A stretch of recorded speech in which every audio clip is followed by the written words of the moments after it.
Olá pessoal, aqui é o professor Rafael. Vou mostrar para vocês agora uma das formas de resolver o problema da Sprint 2. A Sprint 2 foi o início da implementação do nosso respirador mecânico e ela consistia basicamente na implementação de uma animação numa barra de LEDs que simulasse o movimento de respiração. A ideia é que a gente poderia programar a máquina para efetuar entre 5 e 30 respirações por minuto. E esse movimento de respiração seria simulado por um LED subindo e descendo aqui nessa barrinha. Ao clicar no botão, esse valor de frequência deveria ser incrementado 1 e clicando em outro botão, diminuindo nessa faixa aí de 5, entre 5 e 30. Aqui tem os requisitos. Para padronizar, eu pedi para criar uma variável frequência de respiração, que deveria armazenar o valor entre 5 e 30 respirações por minuto. E dois botões que deveriam incrementar ou decrementar essa variável quando pressionado. E a simulação, como eu falei, consistia em acendendo os LEDs na sequência, para parecer que essa barrinha aqui estava aumentando de tamanho, no movimento de inspiração, e expiração, apagando os LEDs, para que a barrinha vá diminuindo. O tempo dessa animação para executar um ciclo vai variar de acordo com essa frequência de respiração. Por exemplo, se forem 5 respirações por minuto, isso seria 60 dividido por 5, uma respiração a cada 12 segundos. No outro extremo, 30 respirações por minuto seria o equivalente a uma respiração a cada 2 segundos. Então o problema se resume a ir acendendo ou apagando os LEDs intercalados por um delay de uma determinada duração. Existem diversas formas de implementar isso. Vou mostrar aqui para vocês uma das mais simples que eu consegui pensar. Seguindo o vídeo da criação do meu primeiro projeto, eu simplesmente criei um projeto novo, New Project, fui seguindo passo a passo, ele gerou esse template aqui com arquivo.main. A primeira coisa a ser feita é definir a frequência da CPU. E nesse caso a gente vai usar 16 MHz, que é o default lá do Simulid. E nessa primeira atividade, a gente vai incluir aqui a biblioteca dos delays para poder fazer a temporização aqui da forma mais simples possível. Eu criei uma função de animação de LEDs aqui. Está aqui o protótipo dela e a implementação. Daqui a pouco a gente volta para ela. Vamos começar aqui a análise pelo main. Chegando aqui no main, a primeira coisa a ser feita é configurar os registradores para os pinos de entrada e saída. Voltando aqui para a montagem, bom, eu escolhi conectar a barra de LEDs na porta B de bola. Então, eu preciso definir os pinos da porta B como saída. Para isso eu coloco nível lógico alto em cada um dos bits relativos aos pinos do registrador DDR-B. Na porta C, eu conectei uns displays para visualização da variável. Também vou utilizá-los como saída. Então, eles estão aqui configurados como saída. E na porta D de dado, eu preciso que os pinos D0 e D1 sejam entradas. E para isso eu tenho algumas opções aqui. O jeito mais simples seria fazer isso aqui. Todos os pinos entrada, por exemplo. Dessa forma aqui, todos os pinos da porta D seriam entradas. Se eu quiser que alguns sejam saídas aqui, os mais significativos sejam saídas e todo o resto é entrada, poderia fazer assim. Poderia colocar todos eles como saída e somente os dois menos significativos como entrada. Mas a forma que eu escolhi fazer aqui foi setar somente os que eu preciso, que são os dois menos significativos como entrada. Isso eu poderia fazer dessa forma aqui. Passando o conteúdo do registrador D por uma máscara end, onde os bits que eu quero zerar, ou seja, definir como entrada, são 0. Perceba que o que tiver lá no registrador da porta D, quando eu fizer um AND com esse binário aqui, os 6 bits mais significativos vai ser qualquer coisa AND 1 dá qualquer coisa. Então vai manter o que tinha nos 6 bits mais significativos. E os 2 bits menos significativos, quando eu fizer um AND com 0, eles vão ser zerados. Então isso aqui é o equivalente a manter os 6 bits do DDR-D mais significativos e zerar os 2 menos significativos. Eu ainda posso escrever isso aqui de uma forma mais compacta, como estava aqui. Assim. Essas duas notações aqui são equivalentes. Isso aqui vai ficar assim. Eu primeiro desloco o bit 1 0 casas para a esquerda. Isso vai me dar 0, 0, 0, 0, 0, 0, 0, 1. Estou deslocando 0 casas para a esquerda, então ele continua onde ele estava. Em seguida, eu faço um OU com o binário 1 deslocado uma casa para a esquerda. Então isso aqui vai ficar assim. 0, 0, 0, 1, 0. Eu faço um OU com isso aqui. Isso aqui vai dar exatamente o inverso do que eu preciso, que é 0, 0, 0, 0, 0, 0, 1, 1. Lembrem lá que eu quero que os dois bits menos significativos sejam entradas. Para que eles sejam entradas, eles têm que ser 0. Aí a próxima operação é inverter isso daqui, que vai me dar 1, 1, 1, 1, 1, 1, 0, 0. Eu vou pegar isso daqui e passar como argumento uma máscara AND, que é equivalente a isso daqui que a gente acabou de ver. Bom, fiquem à vontade para usar aqui a notação que vocês preferirem, que vocês ficarem mais habituados. Isso aqui é a forma mais compacta, mais indexável, mas vocês podem escrever por extenso, como queiram. Esse código aqui habilita o bit 0 e o bit 1 da porta D como entradas e não mexe nos outros. Já esse código aqui em seguida habilita os resistores de pull-up exatamente desses mesmos pinos, o pino D0 e o pino D1.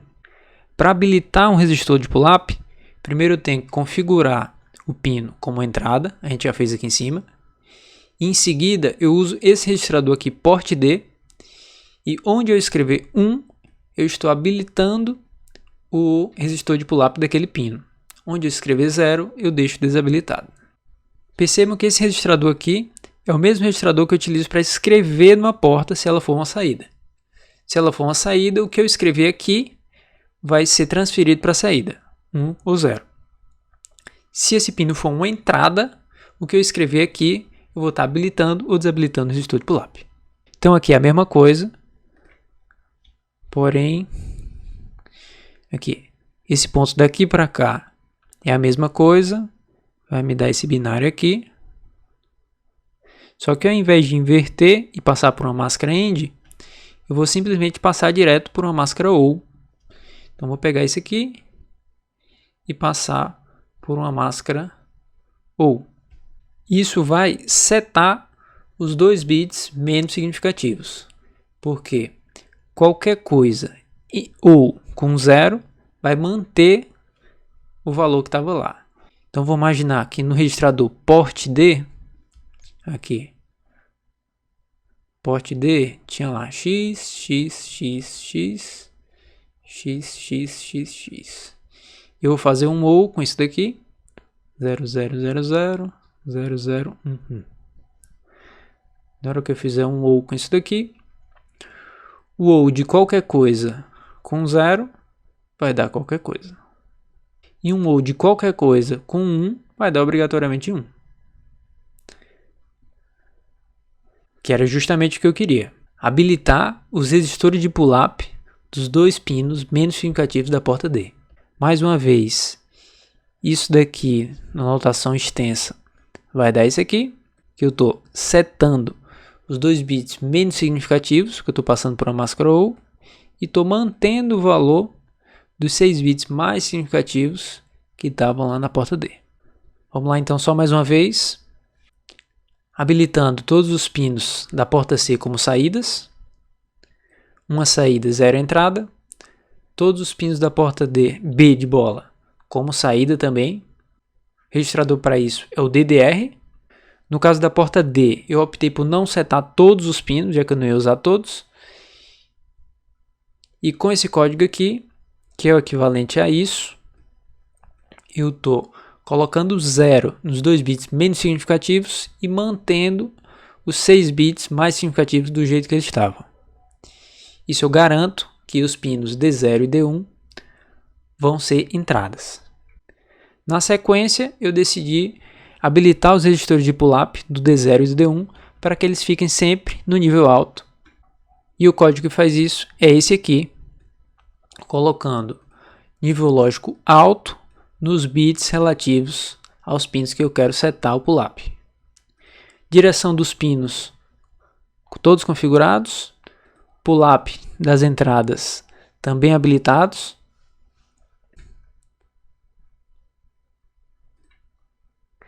Seguindo o código, eu criei uma variável de 8 bits para guardar o valor da frequência de respiração. E na sequência, eu entro no laço infinito. O fluxo do programa vai ficar girando aqui até que a placa seja desligada. Nesse laço aqui, eu faço duas coisas. Testo o estado dos pinos. E em seguida, eu faço a interface com o usuário.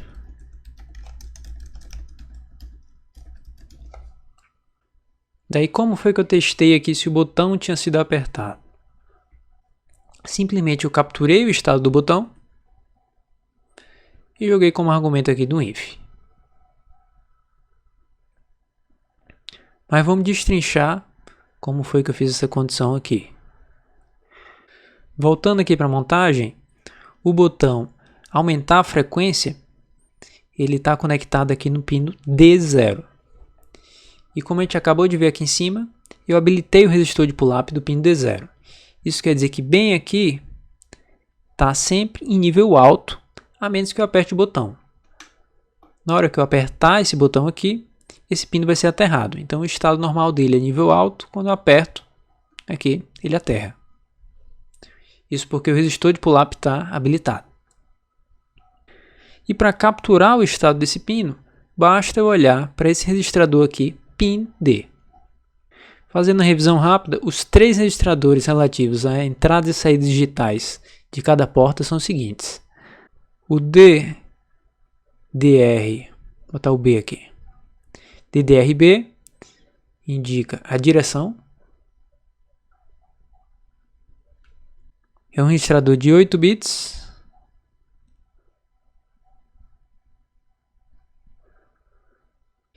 E onde tiver 0, esse pino vai ser uma entrada. Onde tiver 1, esse pino vai ser uma saída. Já o port B tem duas funções.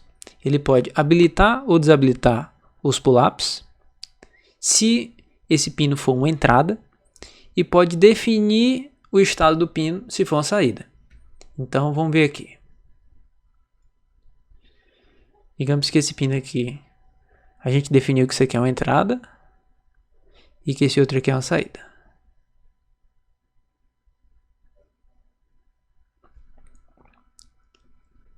O port B ele também é de 8 bits. Se esse pino for uma entrada, o port B vai definir se o resistor de pull-up está habilitado ou não. Se, como esse aqui é uma entrada, se eu colocar 0 aqui, o resistor de pull-up está desabilitado. Se eu colocasse 1, estaria habilitado. Já esse pino aqui, que é uma saída, se eu colocar 0 aqui, o pino vai estar em nível baixo. Se eu colocar 1, o pino vai estar em nível alto. E por último, esse registrador aqui, pin B,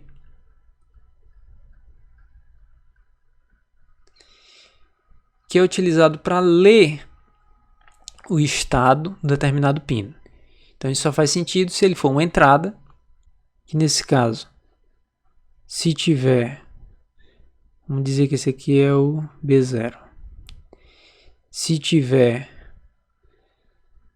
nível alto lá,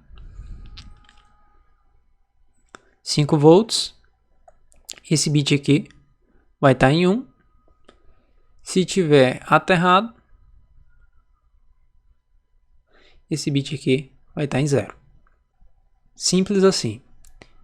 Esse registrador define a direção, esse registrador escreve na saída e esse registrador lê da entrada. Se for uma entrada, esse registrador aqui tem uma função adicional de habilitar ou desabilitar os resistores de pull-up. Na verdade, ainda tem mais uma função, esse daqui, vou colocar em azul aqui, que é uma função extra. Algumas pessoas devem ter percebido. Eu acabei sem falar na aula teórica, mas caso o pino seja uma saída e eu escrever alguma coisa nesse registrador aqui, pin B, o pino muda de estado. É uma funcionalidade adicional que tem nesse microcontrolador. Se esse pino aqui ele fosse uma saída, por exemplo, e ele tivesse em nível alto,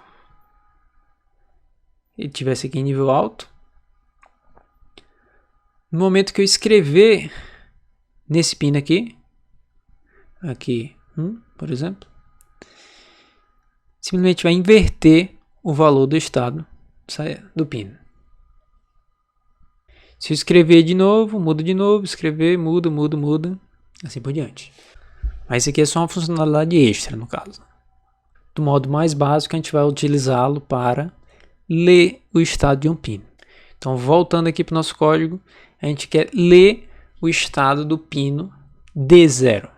Para isso, a gente vai olhar para esse registrador aqui, pin D. E como a gente está interessado no bit menos significativo, a primeira coisa a ser feita é passar por uma máscara AND para extrair o bit menos significativo. A gente acabou de ver que isso daqui é o binário 00000001. Estou deslocando o bit 1 0 posições para a esquerda. Então ele vai dar isso aqui. Daí eu faço uma máscara AND com o valor de pin D. Isso quer dizer aqui, ó, se todo mundo for X, e eu fizer uma máscara AND disso aqui, AND de qualquer coisa com 0, vai dar 0, 0, 0, 0, 0, 0, 0. AND de qualquer coisa com 1, vai dar qualquer coisa. Isso daqui para cá, vai estar me retornando o valor do bit menos significativo desse registrador aqui, pin D. E vamos lembrar aqui atrás que a gente habilitou os registores de pull-up. Isso quer dizer o quê? Se o botão não tiver apertado, isso estará em nível 1. Essa conta aqui vai dar 1 se o botão não tiver apertado. Já se o botão tiver apertado, essa conta vai dar 0. Como eu estou interessado em executar essa condição aqui, quando o botão tiver apertado, então eu simplesmente inverti aqui, que seria a mesma coisa de colocar assim, né? Igual a 0. Quando o botão tiver apertado, ou seja, o bit D0 for 0, então execute isso. Vou voltar aqui para notação compacta. E o que é que eu estou executando? Simplesmente incrementando a frequência de respiração se o valor dela for menor do que 30. Se for maior do que 30, eu não incremento, porque é o máximo que foi definido. E a mesma coisa eu faço com o outro botão. Eu testo o valor do pino D1 e se ele estiver apertado, eu decremento a frequência de respiração se o valor dela for maior do que 5. Em seguida eu faço duas coisas. Disparo a minha animação e mostro na porta C o valor dessa variável aqui, que a gente está incrementando e decrementando. Isso havia dito que eu adicionei só para facilitar o debug. Observando aqui a montagem, eu incluí dois displays de 7 segmentos. Esses displays aqui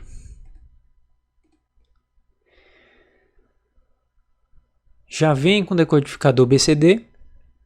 Então o binário que eu colocar aqui nesses 4 pinos já vai ser decodificado para BCD e vai mostrar aqui em hexa. Esses displays eu conectei aqui na porta C. Como eu vou usar só até o 30, bastou aqui esses 5 primeiros fios, né? Isso aqui configura uma estratégia de pooling, porque eu estou testando o botão periodicamente. Eu testo se o botão foi apertado. Se o botão tiver sido apertado, incremento. Teste se o outro botão foi apertado, tiver sido, decremento. Executo a animação, mostro o valor da variável, depois volta aqui para cima, vejo se o botão foi apertado de novo, vejo se outro botão foi apertado e fico fazendo aqui esse ciclo ad infinito. Se o botão tiver sido apertado ou não, eu estou sempre testando aqui. E se eu apertar o botão e soltar bem rápido, enquanto o código não estiver passando por aqui, eu vou perder a captura desse botão.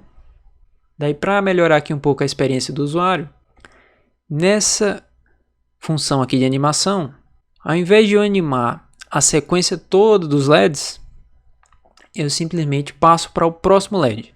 Então eu testo o botão, testo o outro e passo para o próximo LED. Se não está nenhum aceso, eu acendo um. Aí testo de novo o botão, testo o outro, depois acendo o outro. Testo o botão, testo o outro, acendo o outro. E como é que eu faço isso aqui? Vamos ver o código dessa função. Primeiro, ela recebe como argumento o tempo do ciclo todo da animação. 60.000 milissegundos dividido pela frequência de respiração. Como a gente fez a conta lá no início. Se forem 5 respirações por minuto, por exemplo, isso vai dar 12 segundos, que é o equivalente a 12.000 milissegundos. 60.000 dividido por 5, 12.000. É o tempo de um ciclo todo de respiração. E chegando aqui na função realmente que faz a animação, eu implementei dessa forma aqui. Recebo como parâmetro o delay da animação completa. Crio aqui duas variáveis de 8 bits estáticas. Isso quer dizer que elas vão ser criadas aqui nesse escopo, porém elas vão ser inicializadas somente uma vez e vão manter o seu valor nas sucessivas chamadas da função. Então, se eu chamei essa função aqui uma vez, essa variável é criada. Quando eu chamar de novo, essa variável ainda vai continuar aqui na memória com o valor que ela estava na interação anterior. É similar eu criar uma variável global, porém ela fica visível somente aqui dentro dessa função. Eu não consigo acessá-la do lado de fora. Isso é bom porque deixa compartimentada a solução e evita que eu escreva sem querer nessa variável aqui do lado de fora, bagunçando aqui a lógica. Eu criei duas variáveis. Uma delas vai armazenar quais LEDs estão acesos e a segunda vai armazenar se esses LEDs estão subindo ou descendo. Essa foi a forma aqui que eu pensei, mas poderia fazer isso aqui de diversas formas. Então a primeira coisa que eu faço é passar os LEDs que estão acesos para a porta B, para que efetivamente eles acendam lá na montagem. E eu espero um pequeno tempo para que o próximo LED seja aceso. Esse tempo é exatamente o valor total da animação dividido por 16, porque eu tenho 8 LEDs na barra. Então são 8 para subir, 8 para descer. E a lógica aqui foi a seguinte: se essa variável subindo estiver em 1, isso quer dizer que a barra de LED está aumentando de tamanho. Se ela estiver em 0, ela está diminuindo. Vamos fazer um exemplo aqui.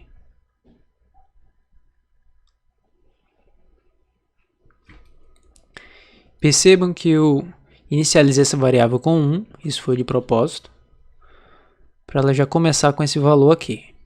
1, 0, 0, 0.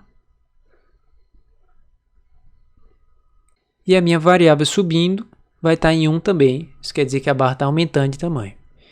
Então a barrinha lá vai estar com somente um tracinho aqui. Assim que eu passo por esse if, eu vou cair aqui em subindo, isso aqui vai ser verdade. Vou entrar aqui e eu testo se os meus LEDs já chegaram no final. Se eles já estão aqui em cima. No caso, não estão aqui em cima. Daí o que eu faço é incrementar aqui um LED na sequência. Para isso a estratégia que eu usei foi essa aqui. Eu pego o valor que estava lá, isso aqui, e faço uma operação de OR com o valor que estava lá deslocado um para a esquerda. Então, isso aqui é isso, o valor do LED. Desloco isso aqui um para a esquerda, vai me dar 0, 0, 0, 0, 0, 0, 1, 0. E faço uma operação de OR. Isso vai me dar 0, 0, 0, 0, 0, 0, 1, 1. Que é simplesmente acender aqui o próximo LED. Então o programa segue, vem para cá, acaba a função. Percebam que eu ainda não acendi o próximo LED. Eu simplesmente incrementei o valor dessa variável, mas eu não passei para a porta ainda. Então, voltando aqui para o começo, né, quando essa função foi chamada, eu passei o valor 1 para a porta, esperei um pequeno tempo e incrementei a minha variável. Incrementei a variável. Em seguida, eu mostro o valor dessa variável na porta C. Executei isso aqui, né? Mostro. O fluxo do programa vai voltar aqui para cima. Vai testar se os botões foram apertados. Em seguida, eu chamo de novo essa mesma função.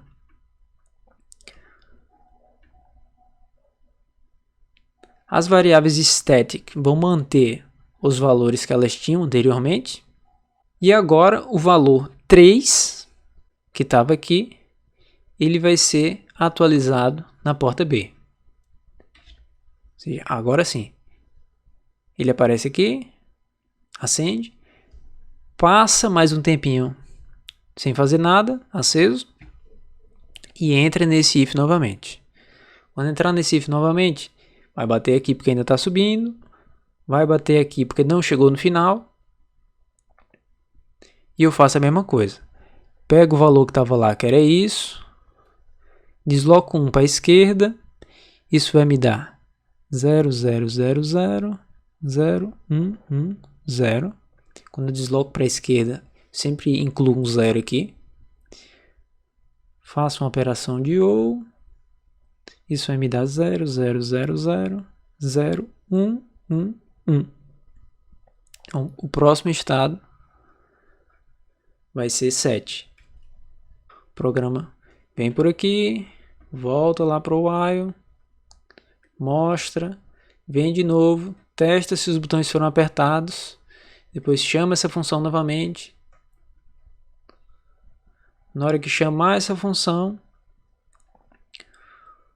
os valores de LED 1, aqui está 7, ainda continua subindo. Esse valor 7 passa para cá para a porta. Nesse momento, o LED acende aqui mais um. Isso tudo se repete até que os LEDs cheguem aqui em cima. Então, vai lá mais um, 2, 3, 4. Quando ele chegar aqui em cima, no 8º, essa função vai bater aqui, isso aqui vai ser verdadeiro. E essa variável que estava subindo, agora ela vai passar para descendo, que é o valor igual a 0. Se estava bem aqui, todo 1, 2, 3, 4, 1, 2, 3, 4. Trocou o valor para descendo e eu já aproveito aqui para começar a descida. Que nesse caso aqui, eu estou deslocando para a direita 1. Então, isso aqui, deslocado para a direita 1, vai dar 0, 1, 1, 1, 1, 1. Que é justamente a descida. Esse aqui eu vou apagar e ele vai começar a descer. Percebam que agora essa variável aqui é 0, então quando entrar de novo aqui nessa função, ele vai bater no else e vai testar agora se já chegou no final. Se não chegou no final, eu continuo descendo. Aqui eu continuo deslocando de novo. Desloco mais uma vez. Vou deslocando até que seja tudo 0. Quando chegar exatamente em tudo 0, ele vai bater aqui nessa condição de cima, vai voltar a subir, e essa variável aqui vai para a posição 1 para começar a subida.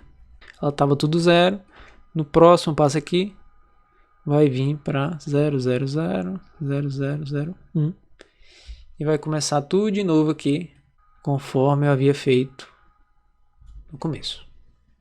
Essa aqui foi uma forma simples que eu pensei para que eu pudesse fazer os testes dos botões cada vez que o LED mudasse de estado. e não esperasse o ciclo todo. Por exemplo, teve gente que fez essa função aqui dessa forma aqui, ó. Bom, fez tudo na mão aqui. Pegou isso aqui, fez assim, ó. Começou aqui, depois deu um delay. Vou colocar aqui, por exemplo. Depois em seguida saiu repetindo isso aqui várias vezes. Colocou um aqui. Repetiu aqui, por exemplo.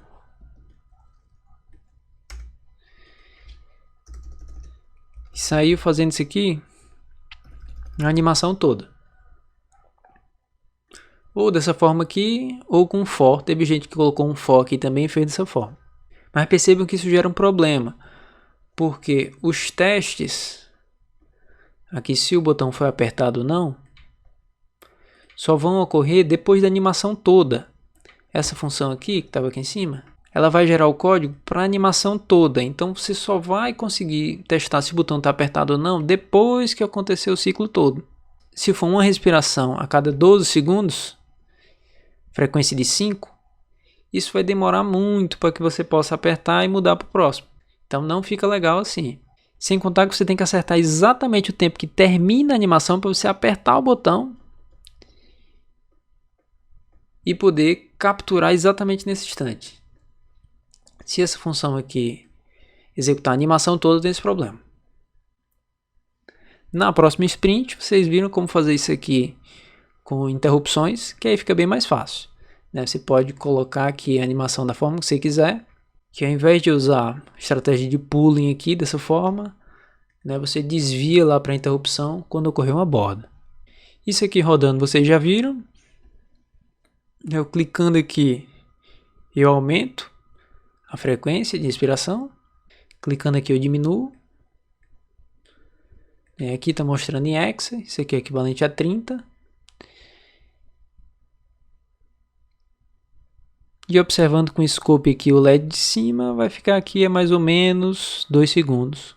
Com um pequeno errinho aí, que a gente viu porque está utilizando delays. Essa foi a minha estratégia. Sua estratégia pode ser totalmente diferente.